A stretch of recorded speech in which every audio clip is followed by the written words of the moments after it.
Hi RoboGuard users, in a previous video we showed you how to replace the batteries in your detectors. Today we will show you how to replace it in your HQ. Now the HQ battery, the batteries normally last about 7 to 10 years.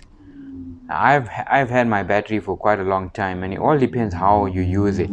So you should be charging it quite often, and mine's actually charged all the time except when I need to keep them portable. But then you should charge them once again after you had it discharged. You shouldn't leave it in a discharge state for a long time, because that will just decrease the time lifespan of the battery.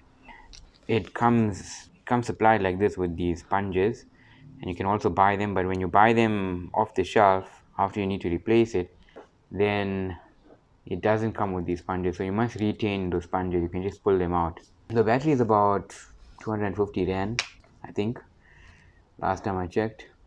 And if you still have your HQ box, the HQ comes supplied with Allen keys.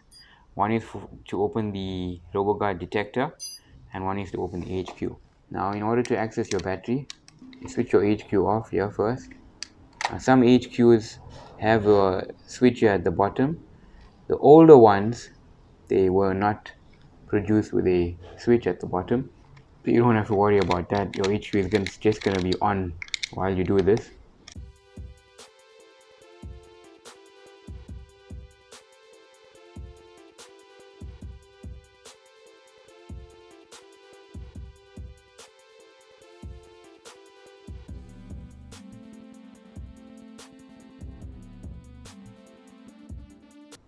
Now if you're wondering why I have this here, it's just because it muffles the beeps. That's the only reason I have that there.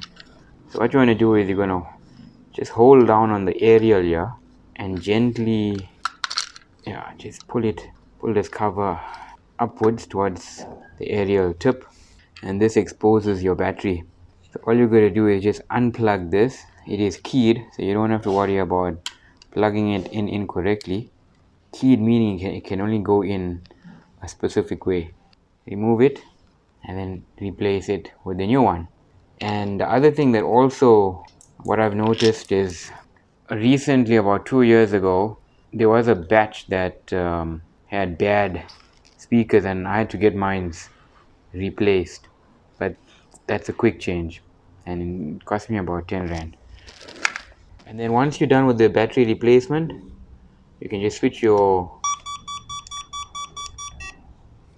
HQ on, and it's on. And remember, in order to charge the batteries, the HQ has to be on first, and then you plug in your charger. If you plug in your charger without the switch on, it's not going to charge your battery, because this switch actually disconnects your battery.